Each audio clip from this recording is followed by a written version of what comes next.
Talo man ang naging resulta ng laban ng Gilas Pilipinas kontra sa Iran, kumpiyansa sina Coach Alex Compton at Asi Taulava na may mga babauning importanteng leksyon ng kanilang koponan na maaring dalhin papunta sa FIBA Asia Championship sa Wuhan.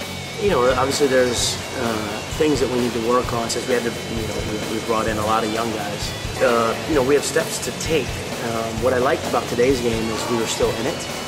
We were right there with battle. I think it was 65-61 at one point, in spite of multiple mistakes. We have a high volume of teaching to get done so that guys can see those things, eliminate those mistakes, grow, and then hopefully, who knows, we're up 65-61 next time we play. We just look forward, we don't look backwards, and we're just going to continue growing as a team. Everybody's got to remember, this is short preparation for us. And the way we're coming along, we're happy with it, and we just continue to get better.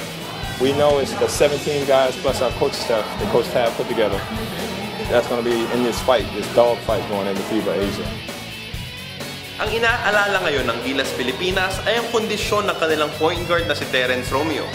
Marami ang nangamba pagkatapos nitong masaktan sa third quarter ng laban kontra sa Iran. Ito po ang aming panayam sa kanya. Nakatingin ako sa ringin, nagulat na lang ako na bagsakan niya yung paa ko. So, galing siya sa talon. Pagbagsak niya sa paa ko, na parang tumunog. So, yun, sobrang sakit. Kahit masakit, gusto ko sanang ilaro, ipilit pa sa akin. Yun, kaso nung pinilit ko, paghawak ko ng bola, paghawak ko, masakit ka agad. Pakiramdaman ko pa hanggang bukas ng umaga kung pwedeng ilaro. Kaya ko ilaro. Kahit mahihirapan na maabot ng Gilas Pilipinas ang kampyonato sa Jones Cup, ang instruction sa koponan ay maglaro all-out pa rin sa lahat ng kanilang natitirang laban. Mula dito sa Taiwan, Carlo Pamintuan po para sa Sports Fan.